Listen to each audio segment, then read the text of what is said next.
and welcome to the update. I'm Michelle Stevenson. Well, it's a big day in news, so let's get cracking. Victoria's recorded 2 new COVID cases in what is now considered a cluster linked to the airport Holiday Inn. A worker from the hotel testing positive on Sunday. Now it seems another worker has tested positive, and we have this woman who did her 14 days quarantine there. She's also returned a positive result after leaving. She had returned 2 negative results while in quarantine. It's now prompted calls for all return travellers across the country to undergo a COVID test a few days after they leave hotel quarantine. Well, it was an emotional Eddie Mcguire who stepped down as Collingwood president, effective immediately. That move came barely a week after a report highlighted a culture of systemic racism at the club. He says the club is striving to do better. I try my best,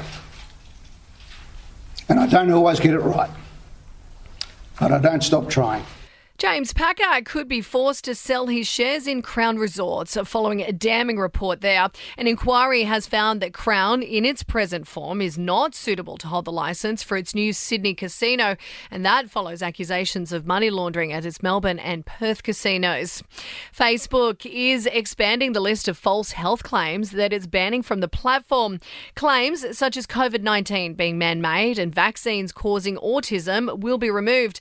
Groups, pages and accounts which repeatedly share that misinformation will also be taken down. A look at Queensland now, and they're overhauling their youth justice laws after a spate of deaths linked to stolen vehicles and juveniles. GPS trackers may be installed on all young offenders awaiting trial, while engine immobilisers could also be used during high-speed car chases. And scientists have made a breakthrough when it comes to the treatment of melanoma. They've found treating the cancer with immunotherapy before surgery can be effective at preventing the deadly spread of the disease. To sport now, and the Australian Open is reigning supreme today. Sydney's Chris O'Connell cruising into the second round. The 26-year-old enjoying a straight sets win over his German opponent. Earlier though, Victoria Azarenka suffered a shock loss to Jessica Pegula from the US. In your entertainment news, and Paris Hilton has taken her school abuse allegations to court. The socialite turned DJ is now revisiting that awful year she spent at a Utah boarding school. Kelly Clarkson's revealed she didn't have a me time in her marriage. The singer, who opened up about how she never took time out to focus on herself while she was a wife. Gisele Bündchen has applauded hubby Tom Brady after his 7th Super Bowl victory yesterday.